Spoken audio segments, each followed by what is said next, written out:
अस्सलाम वालेकुम एवरीवन, कैसे हैं सब लोग। वेलकम बैक टू इनसाइट्स, जहां आज हम एक कॉम्प्लेक्स थ्योरी को सिंपल आइडियाज़ में डिकंस्ट्रक्ट करेंगे, इसकी एप्लीकेशन और इफेक्ट्स भी देखेंगे और इसको रियल वर्ल्ड एग्जांपल से समझने की कोशिश करेंगे।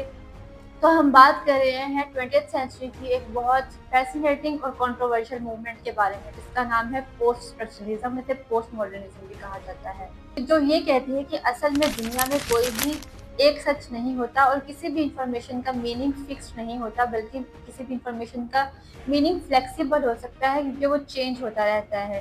किसी भी इंफॉर्मेशन का मीनिंग पर्सन टू पर्सन और सिचुएशन टू सिचुएशन वेरी करता है। इसको आप एक सिंपल सी एग्जांपल से समझ सकते हैं कि दो दोस्त एक वीडियो देख रहे हैं, तो एक को वो वीडियो पसंद आती है जबकि दूसरे को वीडियो बोरिंग लगती है, क्योंकि दोनों को देखने का नजरिया मुख्तलिफ है, दोनों के हालात मुख्तलिफ हो सकते हैं, इसलिए दोनों ही अपनी अपनी जगह पे ठीक हो सकते हैं। तो सिंपली अगर हम बात करें तो ये फिलॉसफी कहती है कि there is no single truth, यानी कि हर शख्स का अपना अपना अलग अलग सच होता है और इंफॉर्मेशन का मीनिंग फिक्स्ड नहीं होता बल्कि चेंज होता रहता है। अब हम इस थ्योरी के ओरिजिन को देख लेते हैं। तो इसके ओरिजिन की बात करें तो ये स्टार्ट होती है 1960s में फ्रांस से।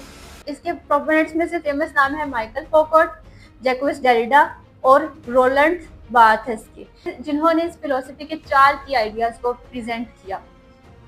There is no fix meaning, यानी हर चीज का मतलब टाइम, प्लेस और लोगों के हिसाब से बदल सकता है। पावर कंट्रोल्स नॉलेज, यानी पावर में बैठे लोग ये डिसाइड करते हैं कि हम क्या सच समझें। लैंग्वेज इज अनस्टेबल, हर शख्स वर्ड्स का मतलब अपनी सोच के मुताबिक समझता है। Truth is constructed not found, यानी सच को तलाश नहीं किया जाता बल्कि सच को पावर में बैठे हुए लोग बनाते हैं। अब हम इस फिलॉसफी को रियल वर्ल्ड एग्जांपल से रिलेट करके समझते हैं। तो हिस्टोरिकली अगर बात करें तो वर्ल्ड वॉर 2 के टाइम पर हिटलर ने जर्मनी के radio, newspaper, even school text books को कंट्रोल किया गया। इस तरह से इंफॉर्मेशन को कंट्रोल करके नाजीज ने अपना एजेंडा फैलाया और अब पावर हासिल। तो ये एक क्लियर एग्जांपल है जो हमें बताती है कि ट्रूथ पावर में बैठे हुए लोग बनाते हैं। 20th सेंचुरी में एआई के दौर में बात करें तो मिस इन्फॉर्मेशन या कंट्रोल्ड इन्फॉर्मेशन कई हद तक बढ़ चुकी है और इसके इफेक्ट्स भी बहुत खतरनाक हो चुके हैं।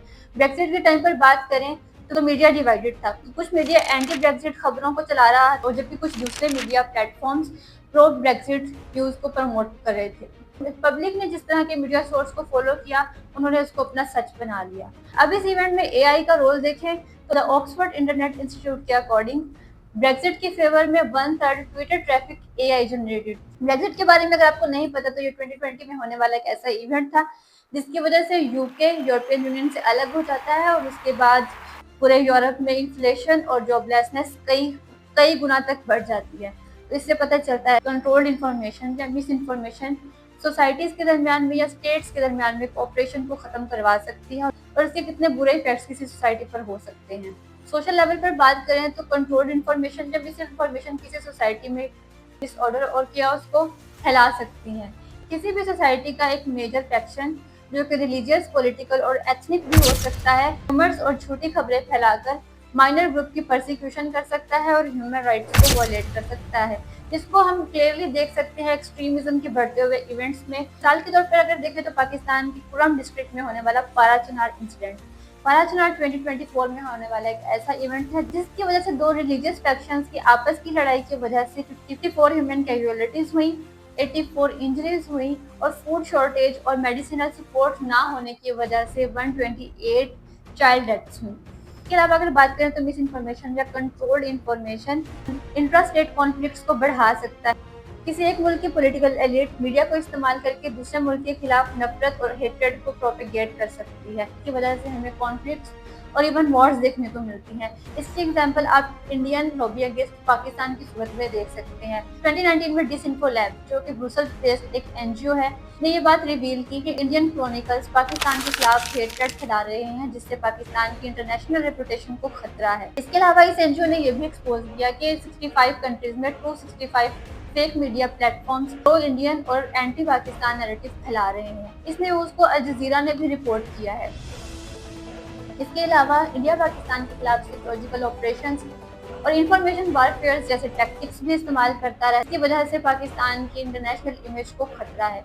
नस्ट के journal of international peace and stability ने इस चीज़ को एग्जामिन किया है कि इन टैक्टिक्स की वजह से पाकिस्तान की सॉवरेनिटी, नेशनल सिक्योरिटी और इंटरनेशनल इमेज को खतरा है। ग्लोबल लेवल पर अगर बात करें तो मिस इन्फॉर्मेशन या कंट्रोल्ड इन्फॉर्मेशन किसी भी सोसाइटी या किसी भी ग्रुप को मार्जिनलाइज कर सकती है। मिसाल के तौर पर देखें तो वेस्ट में भड़का हुआ Islamophobia. Organisation of Islamic cooperation एनबीडी अपनी रिपोर्ट्स में हेट्रेड और इस्लामोफोबिया के इंसिडेंट्स को रिपोर्ट करती रहती है और इसके मल्टीपल फैक्टर्स को भी हाईलाइट करती रहती है, जिनमें से एक major factor post refugee crisis का बढ़ना है। ऑनगोइंग जियोपॉलिटिकल कॉन्फ्लिक्ट जैसे कि गजा इसराइल वार के दौरान यूएसए में इस्लामोफोबिया के इंसिडेंट्स में एक सिग्निफिकेंट सर्ज आया है, जिसकी वजह से मुस्लिम कम्युनिटी में मेंटल हेल्थ, डिप्रेशन और एंजाइटी जैसे प्रॉब्लम्स बढ़ रही है। इसके अलावा मिस इन्फॉर्मेशन के कंट्रोल्ड इंफॉर्मेशन के इस दौर में देखें तो हमें ऐसा लगता है जैसे ऑलरेडी प्रिविलेज्ड क्लास खतरे में है, जैसे कि ट्रम्प की टैरिफ वार क्योंकि अमेरिका खतरे में है, जबकि असल इश्यूज को बिल्कुल इग्नोर किया जा रहा है। फॉर एग्जांपल अफ्रीका के डिफरेंट रीजन्स में अभी तक स्टारवेशन और स्लेवरी को ख़त्म नहीं किया गया। तो इससे पता चलता है कि हम वही देखते हैं, वही सोचते समझते हैं जो पावरफुल लोग हमें दिखाना चाहते हैं और समझाना चाहते हैं। लेकिन पोस्ट स्ट्रक्चरलिज्म की ये सोच हमें सिखाती है कि हम किस तरह से किसी भी तरह की इंफॉर्मेशन को क्वेश्चन कर सकते हैं और ब्लाइंड फॉलोइंग से बच सकते हैं। तो आपको हमारी ये वीडियो कैसी लगी कमेंट्स में ज़रूर बताइएगा और नेक्स्ट वीडियो आप किस टॉपिक पर देखना चाहेंगे इसके बारे में भी हमें ज़रूर आगाह कीजिएगा। तब तक के लिए अल्लाह हाफिज़।